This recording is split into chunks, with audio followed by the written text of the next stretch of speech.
The hell did I watch? The hell did I just watch? And welcome back, everyone. Welcome back to the H.4.0.S Galactic Battle number 2. We're diving into the winners match of Group A. Again, we're still in the group stage. We just wrapped up with our first handful of series, and now we're diving into Elazer versus Rodzyn. Again, a big shout out to the sponsors of the H.4.0.S Galactic Battle. We were able to see some of their lovely ads. I'm just blown away by the hell was going on. There was that ad where they filled the PC with like a planetarium sort of thing. No, not planetarium. What am I saying? A terrarium. That's it. Like they turned it into a terrarium. What was going on there? They put dirt in the PC. I felt hurt when it was putting the dirt in the PC. I was like, oh, what are you doing, Papi? Leave the PC alone. It's fine. Regardless, we're diving into our next series, and spawning in the top left-hand corner of Oceanborn, we have our Polish Protoss player, the blue Protoss, representing Platinum Esports. I'm loving the color scheme here with the logo and the race as well. You do love to see it. It is Rodzyn. Looks good. Looks good. And spawning in the bottom right-hand corner, we have the red Zerg player from the land of Poland, representing Team Liquid. It is Elazer.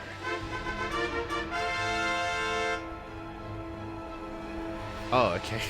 I'm catching up with the chat. That said, wait, what are you doing? Well, anyway, don't throw out your old case. We'll find another use for it. I see. I mean, I have seen, something that I have seen is, PC cases filled with water, but these PCs actually work, where everything inside is waterproofed, and they turn their PC into like an aquarium, or like they put fish in it. I have seen that. It's crazy. But I believe it's kind of like a way to these like water-based PCs. It's a way to also, like, you know, cool down the PC as well. Like it's a little bit more creative. It's wild. It's yeah, I've seen that at least. But here we go. We're diving into our next game, into our next series. Again, Elazer. He is one of the favorite players to win the entire event. He's the best Zerg player in all of Poland, the best Zerg, and we'll see how far he can go. We'll see if he can make it out of the group stage here, as Rodzyn is looking to stand in his way. Rodzyn, of course, he's warmed up. He was playing the SC Evo mod show match earlier in the 2v2s. Was able to flex some of his Brood War skill there as well. But now we're settling into our PvZ. Now, Elazer has struggled against some of these Polish Protoss players in the past. Specifically, I'm referring to Cristiano and Geralt, and even Papi. They are the top 3... how do we would say top 3 Protoss players in Poland? I would put Mana in there as well, you know, as a top 4, and I think I would probably place Mana, Cristiano, and Geralt as a top 3. But Papi is definitely up there alongside them, maybe just under them as well. And they've all posed a threat. They've all taken maps and even taken series off of Elazer in the past. And potentially, Rodzyn may have learned from that, may have watched some of those VODs in preparation for his group. The groups were announced quite some time ago, leading into the offline event. And I'm sure Rodzyn is coming in prepared for Elazer. Is going to be coming in prepared. Elazer, of course, has been traveling. He recently came back from DreamHack. He was focusing on DreamHack, less so this event, I'm sure. So an underdog like Rodzyn, who's a little bit more local, a little bit more focused on regional events, could be coming in here a little bit more prepared specifically for Elazer. As I'm sure Elazer was focusing on other events. Oh, let's go. Again, shout out to the lovely logo. I didn't have to add this earlier. Oh my god, all the sponsors as well. LG, you got the boar. I can't remember what it's called, but this is kind of like the Polish Red Bull, if I remember correctly. It's like a sports drink. I say sports drink. It's like an energy drink in Poland. The Red Boar, if you will. It's not red. It's you know, it's fine. Close enough. Polish Red Bull. As the Oracle does dip into the match. But he's going to get a couple of drone kills. Oh, 2 workers do go down so far. Can we get a third? We can, and we get away with most of our HP. So a very nice start for Rodzyn, opening up Stargate into Oracle. Meanwhile, Elazer going for a very fast Roach Warren. This was what, a 350, 345 Roach Warren timing? This is insanely fast for Elazer, and this should be for a push. You do not open up a Roach Warren this early on, even to be safe. This is unheard of, so we should be being aggressive with this as a follow-up. Meanwhile, Adepts are moving out towards the left-hand side. Oracles are amassing. Rodzyn working on his follow-up, going for a very fast Forge. Interesting. Slightly faster Forge compared to the Twilight Council. But we are teching, which means I'm a little bit concerned.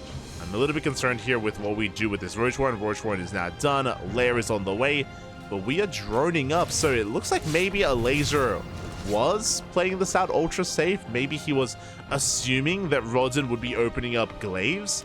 And as a result, with the revelation as well, this Roach Warren isn't actually going to be doing anything here. So, a bit of an inefficient opener out of Elazer.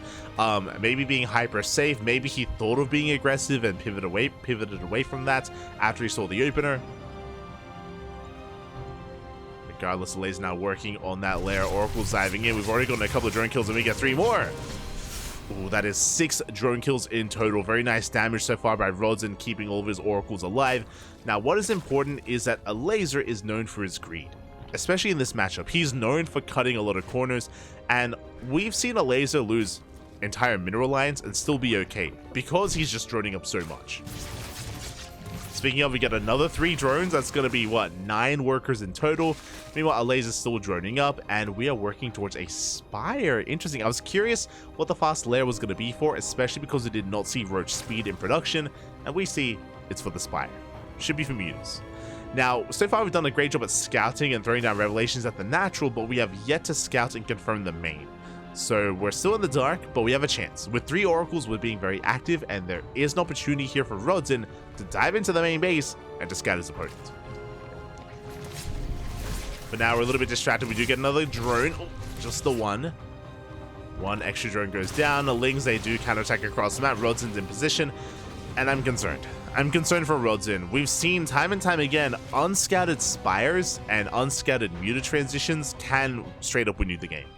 They can do just a devastating amount of damage across the map, getting into mineral lines, killing workers, forcing back the army, pivoting in between the bases, and just pulling the Protoss player apart.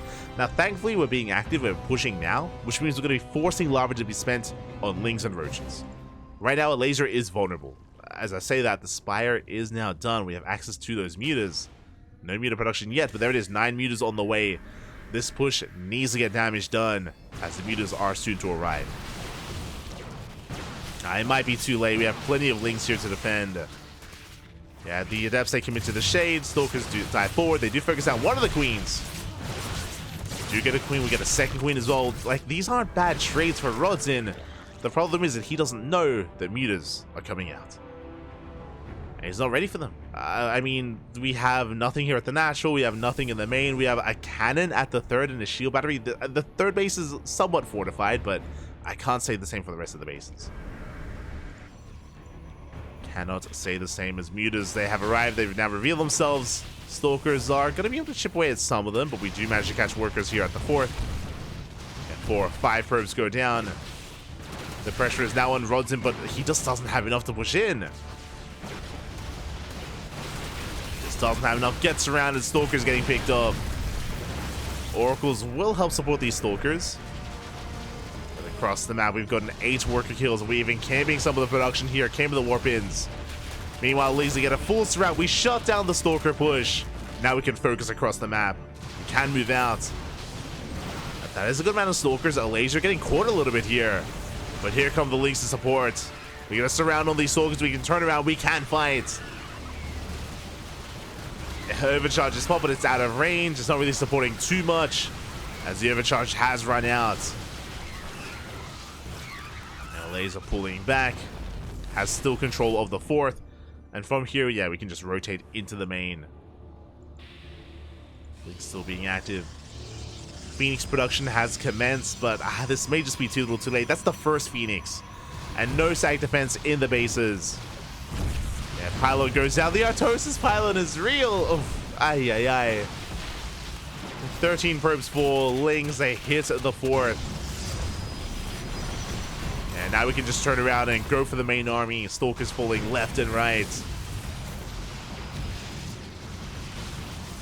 Ay, ay, ay. And Elazer is snowballing out of control. He shuts down the 4th base. Lings and reinforcements, they head towards the natural. There are Archons. Archons can help, but Archons on their own aren't good enough. They're good against Lings and Mutas, but alas, there's only 3 Archons. They need more support, and they're just not fast enough. They just can't keep up. GG gets called, and Elazer takes game number 1. GG. A solid win here for Elazer. Again, we did see Rodzyn doing well for himself. He was doing quite well, you know, he was harassing, he was getting worker kills, but the tech was unscouted. We spoke about it at the time, but unscouted Spires and unscouted Mutas, they can be devastating in this matchup, and you can punish them, of course. You can definitely be prepared, and you can punish this kind of playstyle, but only if you have the scouting information that you need to respond in such a way. You know, information is key here in It's a big part of StarCraft. In almost every matchup, scouting and being aware of what your opponent's up to.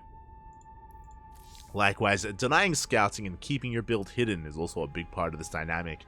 And unfortunately, Rodzyn just was not able to confirm. And with that, Elazer takes the lead. Elazer does take a lead.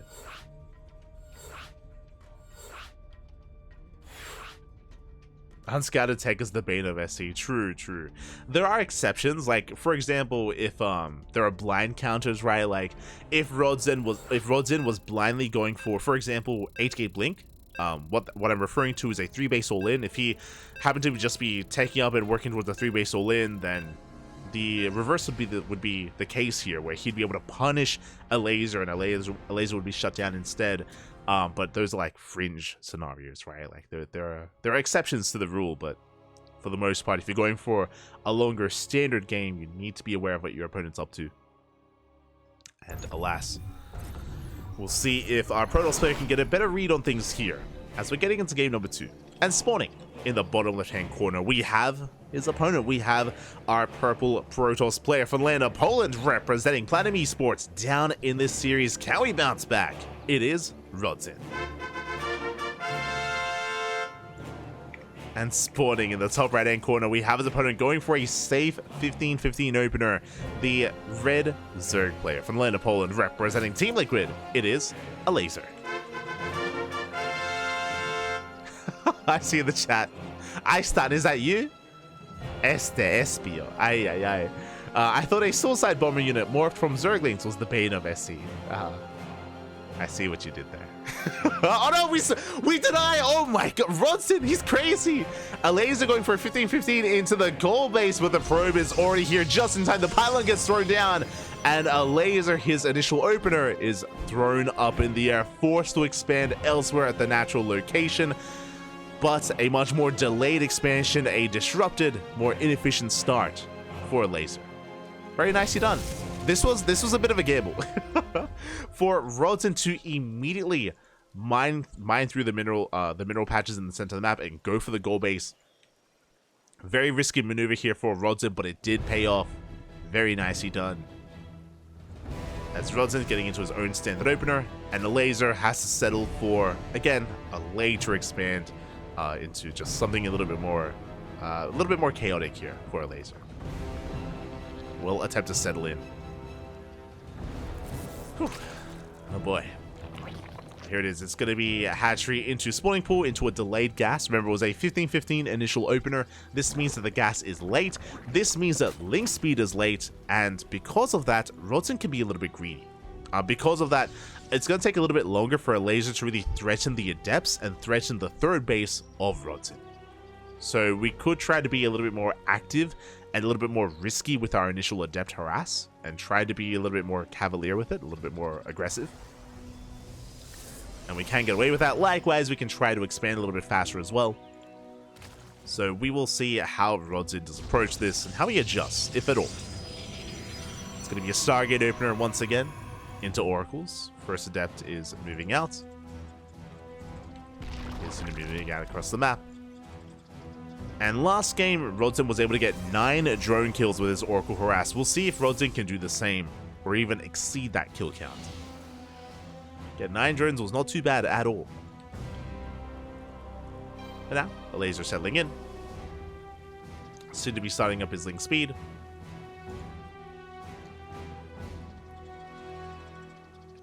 Speed will soon be starting up. For now, we're just chilling back at home, settling into our initial opener. And this should be an Oracle, but never mind. It's going to be a Void Ray opener. Okay, Rodzyn. You have my attention. Meanwhile, Elazer rushing into a lair. Oh my. Okay, we're probably off. Oh, this is unfortunate. So, really fast lair here for Elazer. This could be a couple of different things. This could be a Ling Queen Nidus all-in. This could be a Ling Queen, like, Dropalord based all-in with fast Overlord speed into Dropalords. Roach Warren has been thrown down. Regardless, this is going to be a very aggressive build from Elazer. And if Rodzyn had opened Stargate into Oracle, he'd know this. If the Oracle moved out across the map, he would instantly scout this and be aware of what's going on. But because we open Void Ray, we're hunting down Overlords, we are not scouting across the map. So this is a little bit unfortunate for Rodzyn. Now, Rodzyn is following this up with a second Stargate, and it looks like he's going Mass Oracle, potentially. We could go Mass Oracle, we could go Mass Void Ray, we could rush into a Fleet Beacon and into Sky Toss. Interesting style here out of Rodzyn, but can he get into it in time? As that first Oracle is soon to move out across the map. Meanwhile, across the map, we do have Overlords being shut down. Elazer going for his third base. The lair is now done. We're taking 4 gases. That's a lot of gas to work with this early on before we even think about saturating the third base. And with all this gas, this could even just be a fast Spire, could be a fast Hydroden. I'm still waiting to see what this gas is being spent on. We're working on a fast Roach speed. Interesting. Okay. And there it is. I was like, where's all this gas being spent on? Hydrogen. Okay, so we're rushing into Hydras early on here for Elazer. Void Ray has arrived. We do apply pressure to the third. Now, really importantly, Rodzyn confirms how late this third is. This third should already be done by now. But it has been so heavily delayed. And back at home, we are massing Oracle. We're going Mass Oracle. We're banking them up back at home. Before moving up, the lair is spotted. Again, the lair's already done. That should be a bit of a tell here for Rodzyn that something is wrong. There's something, obviously we're spending our money elsewhere. We have a good safety amount of roaches to begin with. Rodzyn taking his third base. Third just now finishing for Elazer. Void Ray dipping in. We do confirm the Roach Warren researching. That is a nice scout. And have we caught a glimpse of the roaches? Oh, I don't think we did. Roaches, they will scuttle away. Again, Roach speed just now kicking in time for this push, so Roaches are zooming across the map. And Roach speed does kick in. And we don't actually have much at home to defend. We have the Void Ray at least, but we should be able to break through. Yeah, shield batteries, cannons on the way, but the Roaches, they have arrived. They're looking to knock down this front door. Oh, the Oracles, they have to reveal themselves. Less than ideal, but I mean, we had nothing else. The Oracles have to focus down these Roaches, and that will give time. Hydras are on the way. Spores are on the way. Elazer had no idea what was going on, but now he does. And he does react quite hard. Amassing Hydras, amassing Spores. Oracles had potential. They still have a little bit of potential to get damage done, but the transfuses are clutch. There we go. 1 queen goes down. We can still focus on every single queen. Oh, trading out 3 queens for 1 Oracle. Up! Do we get the last one? We don't. 3 queens for 2 Oracles. Not the best trade for Rodzyn. He doesn't touch the economy, he doesn't touch the mineral line. Again, Elazer able to respond in time, and now we're working towards Sky Toss. That's going to be a 3rd Stargate and a Fleet Beacon on the way. We are getting ready for Sky Toss. Cannons, shield batteries. The problem here is that there's a big window. There's a big timing available for Elazer. Because he already has +1 range, because he's working on Hydra upgrades, he can hit with Mass Hydra before Rodzyn can build up a massive amount of Sky Tools. Like, a couple of Void Rays in the sky is not going to be good enough. The Oracles are an interesting unit in this kind of situation. Oracles do bonus damage to light, so they can do a lot of damage. At the same time, they're fragile. So I want to give the issue to Elazer. I want to give the issue to Elazer. Oracles are out of position. We're pushing out across the map. Cannons are finishing up in time. Can Rodzyn hold on? The Oracles, no! Oh, they get caught out and we catch almost every single Oracle. 4 Oracles fall. Ay, ay, ay. Not like this. As Rodzyn gets caught out of position. And this is the army.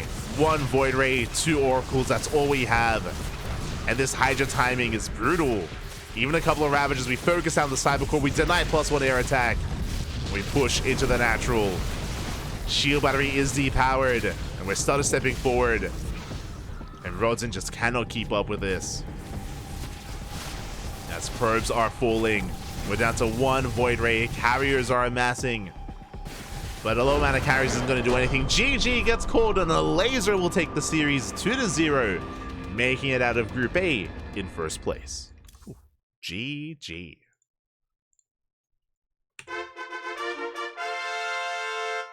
GG, well played. Congratulations here to Elazer for taking the series. But this was a very fun game too. Like, again, it started with Rodzyn denying the goal base, which is a really good start. But then things took a really weird turn, right? We saw Elazer rush into a lair, into Hydras. We saw Rodzyn go into Mass Oracle. Unfortunately, he had to reveal his Oracles because of the Roach speed timing, and it was all he had. And because he had to reveal his hand, Elazer was able to respond in time, get his spores, get his Hydras up, and hit a very strong Hydra timing, able to counteract the kind of build composition that Rodzyn was working towards. It was also unfortunate that Rodzyn got caught out in the center of the map with all those Oracles. It was an unfortunate moment there, an unfortunate timing.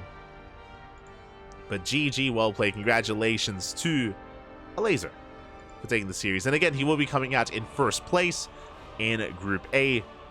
And let us quickly have a look at the bracket to catch up on what has been going on.